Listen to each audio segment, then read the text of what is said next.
तो ये खबरों की आयु शुरुआत करते हैं टू द पॉइंट में। सबसे पहले हम बात करने वाले हैं बेंगलुरु से एक बड़ी खबर की। बेंगलुरु में बिजनेसमैन ने सुसाइड कर लिया है। सीजे रॉय नाम के बिजनेसमैन जिन्होंने खुद को गोली मार दी। आईटी रेड से वो तनाव में थे। कॉन्फिडेंट ग्रुप के मालिक थे रॉय।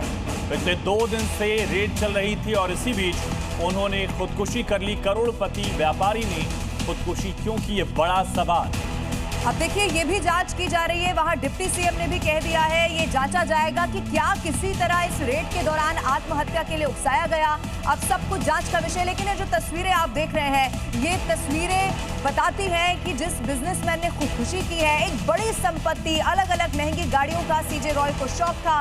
कैसे भारत से लेकर दुबई तक एक बड़ा व्यापार उनका फैला हुआ था और इसीलिए उनकी सुसाइड की जब खबर सामने आई, हालांकि अब खबर यह है कि जिस वक्त ये सुसाइड हुआ उसके बाद ऑफिसर्स वहां से चले गए। अब सुसाइड के वक्त क्या वहां पर अधिकारी मौजूद है? बहुत सारे सवाल हैं जिनको लेकर इस वक्त जांच पड़ताल चल रही है। तो फिलहाल डेड बॉडी पोस्टमार्टम के लिए भेज दी गई है। पुलिस भी पोस्टमार्टम रिपोर्ट का इंतजार कर रही है। दूसरी तरफ 200 गाड़ियां, 9,000 करोड़ का कारोबार, ये 3 तस्वीरें। पहला पहलू जो है खुदकुशी का कारण क्या है, दूसरी तरफ आईटी रेड लगातार 2 दिन से चल रही थी और अब हर पहलू से इस पूरे मामले की जांच पड़ताल लगातार की जा रही है। देखिए शुरू से ही जब से बिजनेस शुरू हुआ, हालांकि बहुत मेहनत उन्होंने की, पूरे परिवार ने जिस तरह से अपने बिजनेस को बढ़ाया और भारत से लेकर फिर विदेशों तक के व्यापार फैला। लेकिन अब आईटी रेड जब यहाँ पर हुई तो सवाल बहुत सारे इसी को लेकर हैं जो इस वक्त आपको दिखा रहे हैं। क्या आईटी रेड के खौफ में ही बिजनेसमैन ने सुसाइड किया? सबसे बड़ा सवाल।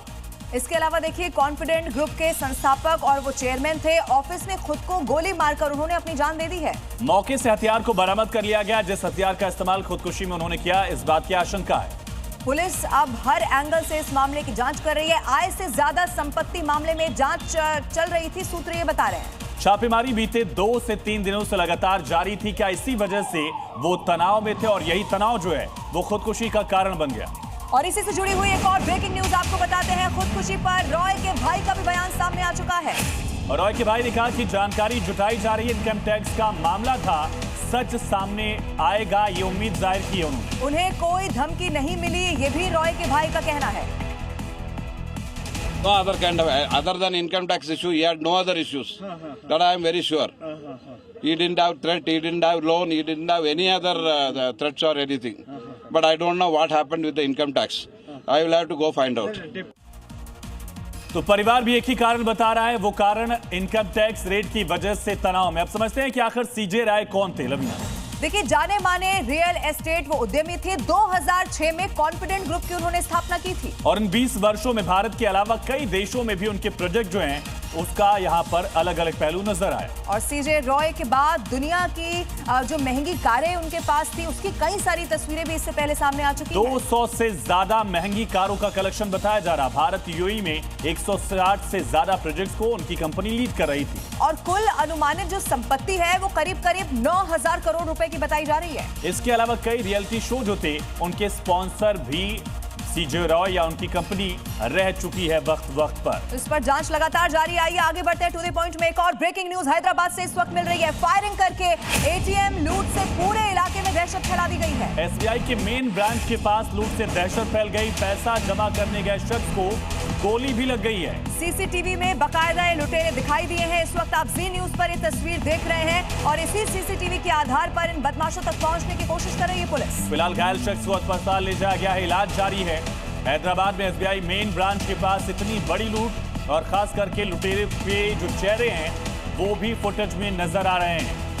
सवाल ये है कि क्या बाकायदा रेकी करके इस पूरी वारदात को अंजाम दिया गया? क्या ये बदमाश जानते थे कि ये शख्स यहाँ पर पहुंचने वाला है या फिर रैंडम इन्होंने एक बड़ी योजना बनाई कि कोई भी यहाँ पर आएगा तो उसे लूट लिया जाएगा? बहरहाल ये सब कुछ इस वक्त जांच का विषय। ये सीसीटीवी देखिए इस वक्त आपको दिखा रहे हैं।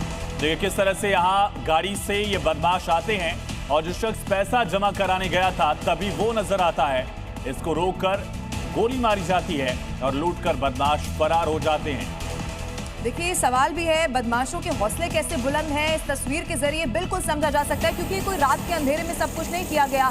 दिन दहाड़े इस पूरी वारदात को अंजाम दिया गया है और आप देखेंगे ऐसा नहीं है कि चेहरा ढका हुआ है। आराम से यहाँ पर पहुंचते हैं और उसके बाद इस पूरे इलाके में दहशत फैला देते हैं। देखिए दोनों बदमाश जो है गोली मारकर फरार हो गए।